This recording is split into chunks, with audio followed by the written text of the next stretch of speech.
Student, welcome to the accountancy guru. तो आज का टॉपिक है एमकॉम एंट्रेंस एग्ज़ाम, स्पेशली ये डीडीयू के लिए। किसका है? डीडीयू के लिए 2021। तो यहाँ पे काफ़ी ज़्यादा बच्चों का रिक्वायर था कि सर बीकॉम एंट्रेंस एग्ज़ाम का टॉपिक आप क्लियर कर दिए, बट एमकॉम एंट्रेंस एग्ज़ाम का टॉपिक क्लियर नहीं किए हैं। उसमें हम लोगों को प्रोसीजर बता दीजिए और सिलेबस बता दीजिए, और उससे रिलेटेड डिफरेंट्स वेरियस जितने भी इंफॉर्मेशन है सारी हमको बता दीजिए। तो आज का टॉपिक हम लोग वही पढ़ने जा रहे हैं जो एमकॉम एंट्रेंस एग्ज़ाम 2021 का है। तो step wise, step to step हम लोग क्या करेंगे समझेंगे और आगे टॉपिक को स्टार्ट करते हैं। तो हम लोग देखते हैं, हम लोग पहले स्टार्ट करेंगे यहाँ से टोटल कितने क्वेश्चन आते हैं। तो एमकॉम में जो है एडमिशन हम लोग लेते हैं, एमकॉम में डीडीयू की बात कर रहे हैं। टोटल क्वेश्चन हम लोगों का 100 आता है। कितने क्वेश्चन आते हैं? 100 क्वेश्चन आते हैं।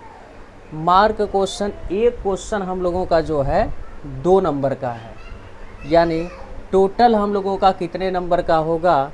टोटल नंबर हम लोगों का 100 इंटू 200 का टोटल एग्ज़ाम होगा। कितने 200 का टोटल एग्ज़ाम होगा। टोटल कितने क्वेश्चन? 2 क्वेश्चन, 100 क्वेश्चन, और एक क्वेश्चन कितने का है? 2 नंबर। और उसके बाद निगेटिव मार्किंग नहीं होगा। और एग्ज़ाम मोड जो होगा ऑफलाइन होगा, ऑनलाइन नहीं होगा, और वो भी ऑब्जेक्टिव होता है। क्या होता है? ऑब्जेक्टिव होता है। तो हम लोग बात कर लेते हैं सिलेबस की।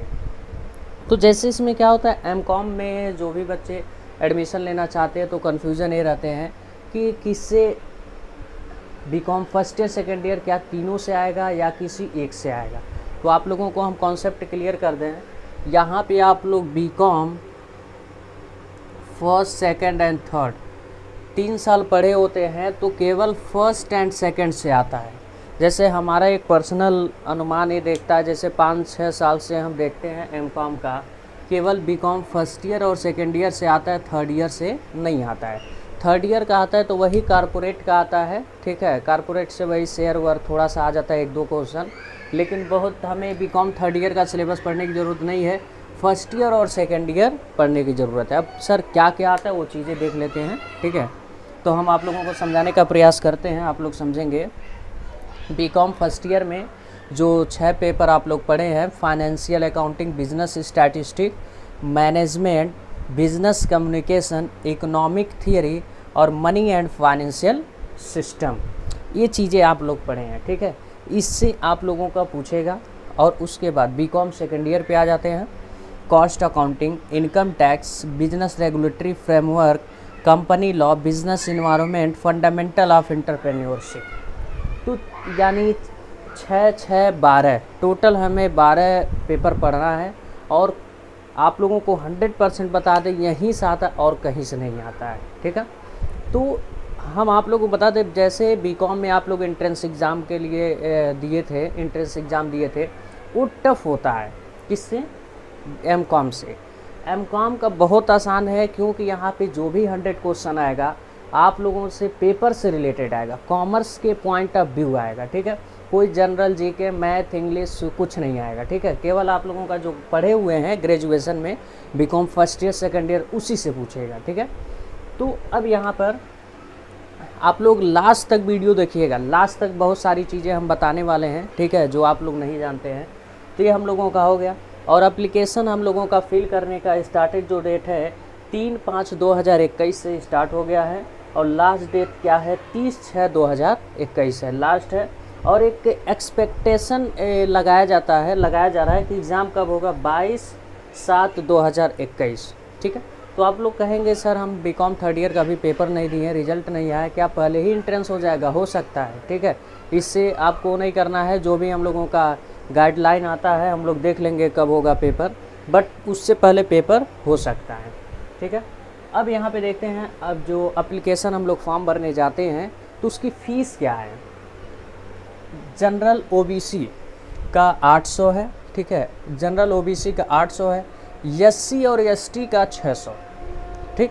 और उसके बाद टोटल नंबर ऑफ सीट, यानी DDU की बात कर रहे हैं, दीनदयाल उपाध्याय गोरखपुर यूनिवर्सिटी की। टोटल हम लोगों का कितना सीट है, 150 सीट कम है, ये चीज़ें आप लोग ध्यान दीजिएगा। और क्वालिफ़िकेशन केवल बीकॉम जो किया रहेगा वही एमकॉम कर सकता है। जो पर्सन बीकॉम किया वही एमकॉम कर सकता है। अगर बीएससी किया है, आर्ट्स से पढ़ा है, तो वो एमकॉम नहीं कर सकता है। एमकॉम वही कर सकता है जो बीकॉम किया हो।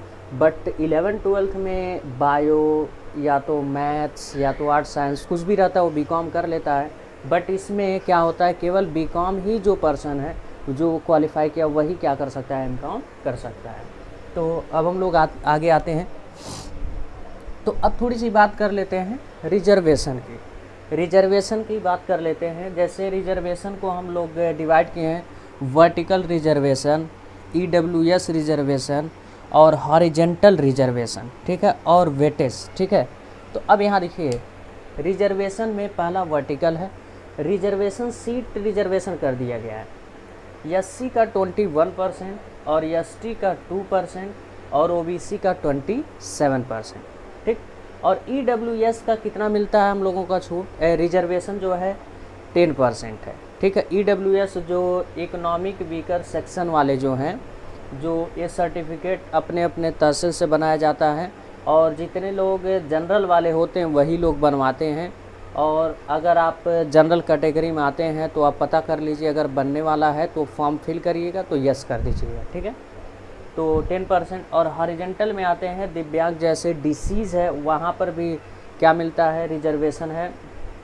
डिपार्टमेंट ऑफ फ्रीडम फाइटर और सर्विस एम्प्लॉय इन यूनिवर्सिटी, जैसे मान लीजिए किसी के पिताजी हैं वो यूनिवर्सिटी का एम्प्लॉय हैं और उनके लड़का अगर यूनिवर्सिटी में फॉर्म भरता है तो उसको भी रिजर्वेशन मिलता है। अब वेटेज देख लेते हैं, ठीक है। वेटेज जो है कॉलेज स्टूडेंट का मतलब, जैसे इसका मतलब ये हो गया तुम कहाँ से पढ़े हो, दूसरे अफिलाइटेड कॉलेज से, जैसे यूनिवर्सिटी से नहीं पढ़े हो, जैसे Islamia college of commerce, Marwar business school और दिग्विजय नाथ और सेंटन ड्यूज, मधुसूदन दास डिग्री कॉलेज, इन सबों से तुम पढ़े, CRD से, इन सबों से पढ़े हो तो तुम्हें वेटेज कितना मिलेगा, 2% मिलेगा, ठीक है। बीकॉम किए हो ये अफिलाइटेड कॉलेज से, किससे, DDU पे। और उसके बाद यूनिवर्सिटी स्टूडेंट, अगर तुम यूनिवर्सिटी से ही, गोरखपुर यूनिवर्सिटी से, दीनदयाल उपाध्याय से ही तुम क्या किए हो, बीकॉम किए हो और तुम एंट्रेंस एग्ज़ाम देते हो एमकॉम के लिए, तो तुम्हें कितना परसेंट मिलेगा, 5% मिलेगा छूट, ठीक है। और NCC का सर्टिफिकेट है तो 2% वेटेज मिलेगा। NSS का है तो आपको 2% मिलेगा। और फीमेल कैंडिडेट को आपको देखिए, अगर फीमेल है तो कितना परसेंट मिलेगा, 2% वेटेज। आप लोग देखते होंगे 2% फीमेल को बाद में दिया गया था, ठीक है, ये मिलता है। तो ये सब सारी चीज़ें आई थिंक आप लोग समझ गए होंगे, ठीक। तो आते हैं हम लोग फिर अफिलाइटेड कॉलेज पर। देखो अफिलाइटेड कॉलेज जैसे मान लो यूनिवर्सिटी को छोड़कर, जैसे दिग्विजय नाथ हो गया, सेंट ड्यूज हो गया, इस्लामिया कॉलेज ऑफ कॉमर्स हो गया, मारवाड़ हो गया, सरस्वती विद्या मंदिर हो गया, तो ये सब सारी चीज़ें क्या अफिलाइटेड किससे हैं, दीनदयाल उपाध्याय से। तो वहाँ पे एडमिशन कराओगे तो रेगुलर होगा। वहाँ पे एंट्रेंस एग्ज़ाम वगैरह कुछ कॉलेज में होता है, कुछ में नहीं होता है, ठीक है।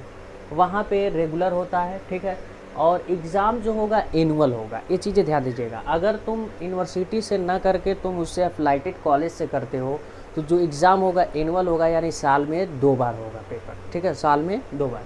अगर यूनिवर्सिटी से मेन कैंपस से तुम कर रहे हो, ठीक है, यूनिवर्सिटी से, तो तुम्हारे पास 2 ऑप्शन है, रेगुलर कर सकते हो और प्राइवेट कर सकते हो, ठीक है। तो यहाँ पे रेगुलर के लिए ही एंट्रेंस एग्ज़ाम दोगे, तुम एंट्रेंस एग्ज़ाम तो दोगे, रेगुलर के लिए दोगे, प्राइवेट के लिए अलग फॉर्म निकलता है, ठीक है। इसमें एंट्रेंस एग्ज़ाम नहीं देना होता है। तो देखो अब रेगुलर के लिए CBCS होता है, ठीक है, क्या होता है, CBCS होता है। और ये जो रेगुलर होता है उसी को CBCS बोला जाता है। अब देखो एग्ज़ाम इसमें जो होगा, रेगुलर में जो एग्ज़ाम होगा सेमेस्टर वाइज होगा, और इसमें जो होगा, इसमें जैसे अदर में होता है वैसे ही एनुअल होगा, साल में 2 बार होगा पेपर। और उसमें सेमेस्टर वाइज जो होगा, टोटल 4 सेमेस्टर हमें पढ़ना रहेगा 2 साल में, और 1 सेमेस्टर हमारा 6 महीने में पेपर होता है, ठीक है। तो इसमें बच्चे, इसमें प्राइवेट में वही जाते हैं जो बच्चे, जैसे मान लीजिए कहीं बाहर जाना चाहते हैं तैयारी करने के लिए, वो क्लास नहीं करना चाहते हैं और साल में एक बार पेपर देना चाहते हैं तो प्राइवेट भर देते हैं, या तो यहाँ पे अफिलिएटेड कॉलेज में ले लेते हैं। अगर इसमें आएंगे तो 6 महीने पे क्या करना पड़ेगा, पेपर देना पड़ेगा। अब इसके बाद यहाँ पे देखिए, अब एडमिशन की बात कर लें। ये भी बच्चों से काफ़ी ज़्यादा बच्चे पूछ रहे हैं कि सर कितना क्वेश्चन सही हो जाए तो हमारा एडमिशन हो जाएगा ना एडमिशन। तो आप लोगों को एक हम अराउंड बता दें, जो चीज़ें हम आप लोगों को बता रहे हैं 100% बता रहे हैं, ठीक है। इस पे 99% नहीं बता रहे हैं, 100% बता रहे हैं, ठीक। अगर जनरल हो तो आपका 66 क्वेश्चन तक सही होना चाहिए। अगर 66 क्वेश्चन तक सही हो गया तुम्हारा तो समझ लो 100% एडमिशन हो जाएगा, ठीक है। और 1-2 क्वेश्चन और कम भी हो सकता है, ठीक है, लेकिन 66 तक क्वेश्चन आपका सही होना चाहिए। जनरल कैटेगरी वाले का 100% एडमिशन हो जाएगा। अगर ओबीसी हो तो तुम्हारा 63 क्वेश्चन क्या होना चाहिए, सही होना चाहिए, तब तुम्हारा एडमिशन हो जाएगा।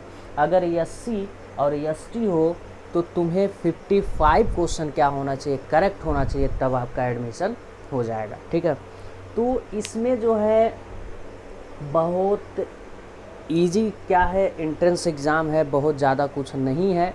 तो ये चीज़ें आप लोगों को हम समझा देना चाहते हैं, ठीक है, कि इस पर भी थोड़ा थोड़ा आप लोग ध्यान दीजिए। अगर आप लोग 4 से 5 साल का सैम्पल पेपर अगर इसका सॉल्व कर लिए, सैम्पल पेपर अगर इसका बीकॉम एंट्रेंस एग्ज़ाम का 4 से 5 साल का कर लिए तो आपका एडमिशन हो जाएगा।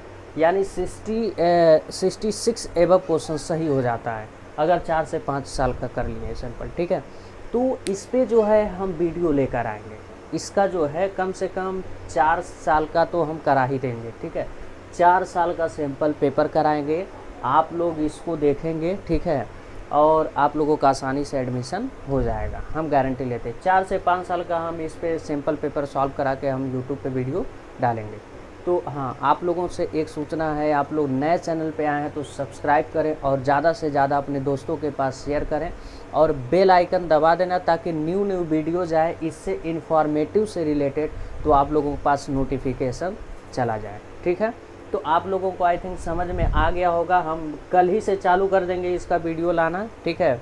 हम कल 1-2 दिन 3 दिन गैप करके हम क्या करेंगे, 4 से 5 साल का हमारे पास सैम्पल पेपर है, ठीक है, वो पेपर है पिछले 4-5 साल का हमारे पास पेपर है, उसी को हम क्या करेंगे कल ही से लाना चालू कर देंगे। 3 दिन अल्टरनेट करके हम क्या करेंगे, एक वीडियो लाते रहेंगे। तो आप लोग अपने दोस्तों के पास ज़्यादा से ज़्यादा शेयर